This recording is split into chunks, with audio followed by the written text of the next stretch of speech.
আরে চেয়ারে বসে কিভাবে জানি নামাজ পড়ে? আগে তো চেয়ারে বসে নামাজ পড়ি না, ব্যথা পাইছি দেখা এখন দাঁড়ায় নামাজ পড়তে পারি না দেখে বসে নামাজ পড়তাছি। এখন চেয়ারে বসে কিভাবে নামাজ পড়ে সেটা ভুলে গেলাম গা। আম্মু, চেয়ারে বসে কিভাবে নামাজ পড়তে হয় আপনারা খেয়াল করুন।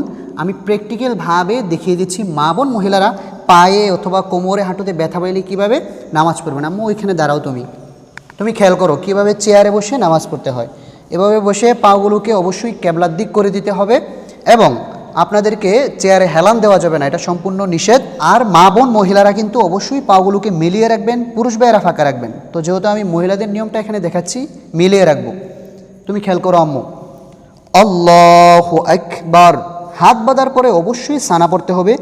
আর হাত বাঁধার পরে অবশ্যই সানা পড়তে হবে এবং রুকু সেজদা কীভাবে করবেন খেয়াল করেন। মা বোন মহিলারা অবশ্যই আল্লাহু আকবার। রুকু করার সময় মাথাটাকে বেশি ঝুঁকানো যাবে না এবং সেজদাটা কীভাবে করবেন, হালকা হাতগুলোকে সামনে দিবেন, আল্লাহু আকবার, হালকা একটু বেশি ঝুঁকিয়ে দিবেন। এটাই হচ্ছে চেয়ারে বসে মা বোন মহিলাদের নামাজ পড়ার সঠিক নিয়ম।